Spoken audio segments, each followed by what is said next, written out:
Maniac Cop, what a psycho. Let's get into it. Maniac Cop from 1988 lasts 1 hour 25 minutes. It stars Bruce Campbell, Robert Z'Dar and Tom Atkinson. Yeah, I don't know any of them. Well, we've seen them in other things. What? Well, we've not, but I've seen them in other things. Now, the movie opens up with a bit of a spoiler, to be honest, I think. Why? Well, you see a cop getting suited up, putting on his uniform. You don't see his face, but with the ominous music and the lighting and everything, you're thinking, I'm guessing this is going to be the Maniac Cop in question. Right, it is, yeah. That's not spoiler, no. But you see his name badge, and it says Cordell. Right. We'll get into why that's a spoiler, why I think it's a spoiler, right? So it's New York City. Late at night, a young woman leaves a bar where she's been working and she starts to walk home. Yeah, on her own. It's pretty dark and scary. These two thugs approach her and they try to attack her. They try to take advantage of her. She fights them off and runs off. Yes. She manages to flee into Central Park, but they're still chasing her, and then eventually she bumps into a police officer. Yeah, and he stands there, and she runs up to him, and she goes, oh, please help me, they're trying to get me. He does not help her. He picks her up and snaps her neck. Now, the next morning, Lieutenant Frank McRae, he visits the morgue, and he sees this young woman's body, and straight away he's got a bad feeling about this. I've got a bad feeling about this. Yeah, why? I don't know. And then we cut to New York at night again, and there's a young guy and a young girl in a car, and they're making out. Oh, romantic. And then all of a sudden, a police officer appears in front of them. Yeah, so the guy gets out to say, oh, sorry officer, what's the problem? Did I do something wrong? That it's the Maniac Cop. And he takes out a blade and just cuts the guy to death. He starts to chase the girl, but she luckily gets in the car and she manages to get away. After this, Frank is questioned. People at the station, people at the precinct are like, is he the murderous cop? Is he the Maniac Cop? Yeah, I don't know why. I don't know why either, but I think it's because he's shown quite an interest in this case. Well, it's an interesting case. Well, it is. People are like, in a hen. Then we cut to New York at night again. There's a man getting into his car. Yeah, his own car. It's my car. He's just unlocking it, and then a police officer approaches him from behind, grabs him and puts him in handcuffs. And he's saying, no, it's my car, it's okay, officer, it's my car. And then he realises this is the Maniac Cop. Maniac. So he starts to run away. Yeah, it's quite a long chase sequence. He runs off, hands in cuffs, and he's being chased through the streets on foot by the Maniac Cop. Eventually, you think he's going to get away, and then he trips up and he falls into wet cement. Clumsy. Well, his hands are cuffed behind him, so he can't even lift himself back up. The Maniac Cop comes up behind him and presses his head into the cement and suffocates him. Yep. And then it cuts to the next morning, having to drill him out with one of those things that road workers use that go brrrr. Now Frank goes to meet an old friend of his, Tina, at a bar. Yeah, Tina is his old girlfriend, and also she's a reporter. And Frank wants this story to be front page. Yeah, he wants everyone to know there is a Maniac Cop and it'll help them find out who it is. Makes sense. But it also causes panic. Yeah, because you see, this lady, she's in her car. She's driving along in like a secluded part of town, and she's pulled over by a cop. And the cop gets out and he comes up to her car. And he's just this young guy, just in his job, that she thinks he must be the maniac, so she pulls out a handgun and shoots him in the face. We cut to evening time inside an apartment, and a tall, dark-haired cop is getting ready for work. Is he the maniac? His wife says, I didn't know you were going out tonight. I didn't know you were working tonight. And she's suspicious. And his name's Jack. Yeah, this is Bruce Campbell as Jack, and he leaves for work, he claims, in the middle of the night. His wife Ellen gets a phone call, and it's a mysterious voice saying, he's going out again, isn't he? He's going out to kill. You have to stop him. So Ellen follows him. And she follows him, and he goes into this hotel, and she goes up, and she sneaks in the room behind him, and he's having an affair. He's with another woman. That's why he's sneaking around and lying to her. Well, Ellen storms out and she's like, oh, I hate you, I hate you. And she's walking down the street, heading back to her own apartment, and then suddenly she's snatched off the street by someone in a car. Yeah, the actual Maniac Cop. The next day we see Ellen again, but this time she's found dead in the hotel room. She has been killed with a knife and the hotel cleaner finds her. Dun, dun, dun, dun. It's not looking good for Jack. So Jack is blamed for the murder and he's arrested, he's questioned. Frank believes him straight away. Why? I don't know, he just has a feeling, I guess. Now, at this point we should be thinking, oh, maybe it is him. Maybe it's going to be a double bluff and it's going to turn out he is the Maniac Cop. But we know it's not because at the start we saw someone with the name badge Cordell. So we know it's not Jack. His last name is not Cordell. What is it? I don't remember. But it's not Cordell. And the film, right at the very start, the opening credits, showed us a name badge saying Cordell. So we know it's not him. Unless he's wearing a fake name badge.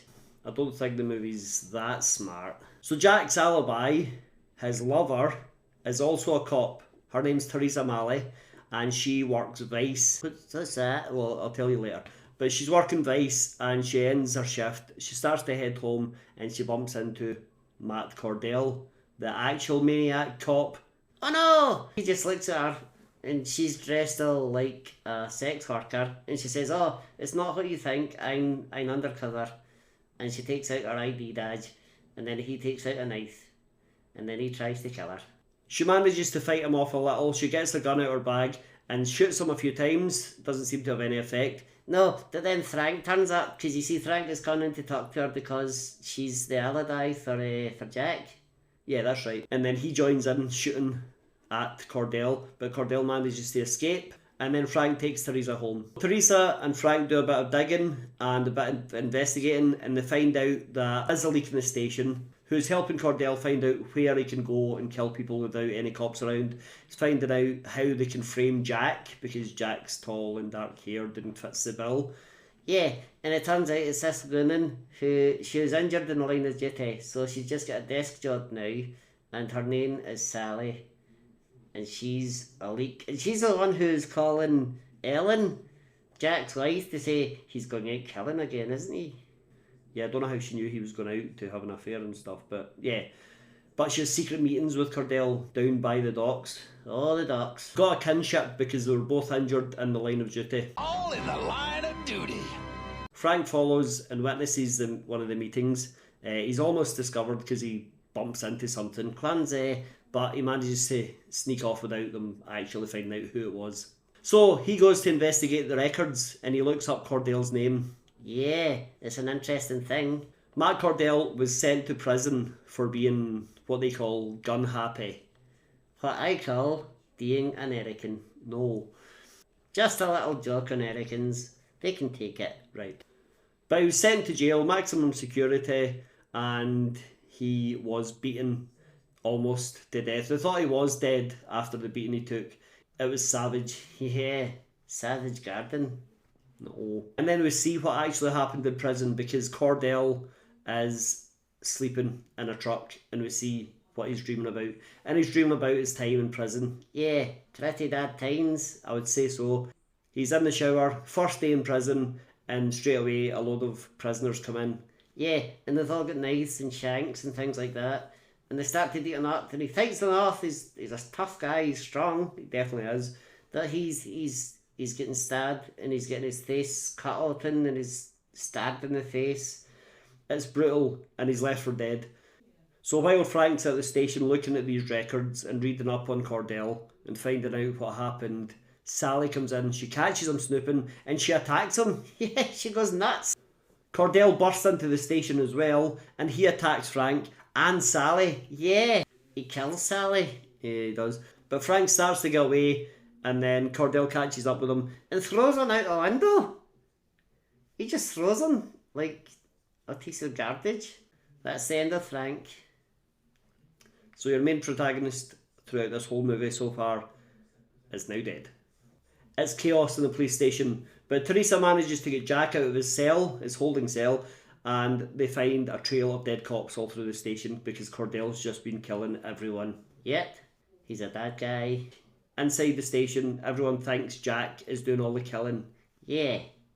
So they all start to arrest him again. Luckily he manages to escape as well. He gets in the car and Teresa and Jack drive to Sing Sing. What's Sing Sing? Sounds nice. No, it's a prison. I think it's in San Francisco. I don't know. By now it's the next day. They get to Sing Sing, they question the prison doctor. The doctor's a bit shifty, the doctor's a bit guilty seeming. They manage to get the truth out of him, and it turns out he operated on Cordell, pronounced him dead, and then he found out actually he was still alive. He still had a slight heartbeat. So he managed to revive him, and he just let him go and let everyone think he was dead.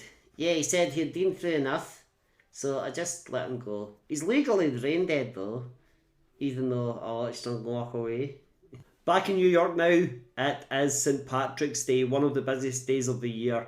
There are parades and crowds, thousands of people around. Yeah, and lots of cops as well. Loads of cops. Teresa goes back to see her police chief and she says, listen, this is what's happening. It's Matt Cordell, blah, blah, blah. Frank's dead, Jack's innocent. And then the police chief responds, they're arresting her. She's held in a room with another cop. And this other cop handcuffs himself to her. And then that Cordell comes in and stabs that guy to death. And now she's handcuffed to a dead body. Yeah, she has to try and escape while lugging around a 200-pound corpse.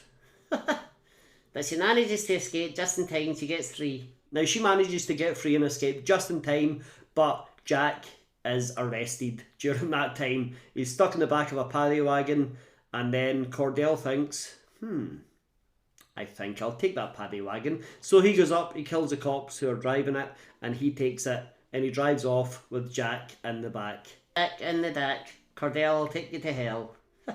Now people have seen what's happened here, so Teresa manages to convince this young cop to go with her, just this random guy, and they give chase, and they go and chase the paddy wagon to the docks. Yeah, that Cordell loses on, and he goes and hides in a hangar. Tier 14. Yeah, so this Pier 14, obviously it's a pier, goes out to the water, but there's a hangar, like a big gigantic, don't know what a hangar is. Right, okay. So Cordell hides the paddy wagon in there. Teresa and the other guy come screeching around the corner. They know they're in there somewhere, they just don't know where. Inside the hangar, Cordell is about to kill Jack. Yeah, but then Teresa finds him just in time, and she takes a shotgun and shoots him. And saves Jack's life. Yeah, but Cordell's still standing. We hear the other cop radioing for backup. The backup starts to arrive. And Cordell knows what's going on, so he gets into the paddy wagon and thinks, now's my chance to escape. Yes, he starts to drive away, right? But then Jack runs after the paddy wagon, jumps on the side, and he's hanging on to the side. He's trying to get Cordell through the window. But Cordell's crazy. Because they're wrestling, Cordell loses control of the vehicle. It flies along the pier, steers off course. The flagpole from a boat in the pier goes right through Cordell's chest. Yeah, he's done for. And the paddy wagon just keeps sliding into the water, and Jack's thrown into the water with it. Yeah, it's pretty horrific. Yeah, it's quite a cool death for Cordell. Yeah, you see him screaming as this 20-foot pole speared into his chest. I would scream too. Well, yeah. After that, we cut to the paddy wagon being fished out of the harbour. No sign of Cordell's body, but Jack and Teresa are being escorted off by the police to start lengthy prison sentences. I don't think they are. I think they'll be able to clear their names. Nope. And that's the end of... Wait! Because the camera pans out, and we see the bottom of the tier, and a hand comes up.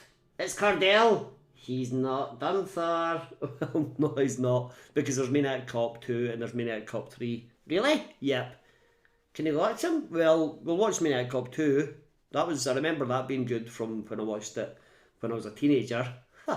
You're too young. I was too young to watch it, but I remember enjoying it. Maniac Cop 3, I think I'd like to give it another chance, because I think I watched it once and didn't think much of it. I love the concept. The Maniac Cop concept. Yeah, it is a good idea. It's a well-directed film. I think if I had a bigger budget or a bigger cinema release, I think we would still be getting Maniac Cop movies to this day, like, every other horror franchise. Thanks for watching. Hit like, hit subscribe, and he'll see you next time. You have the right to remain silent forever.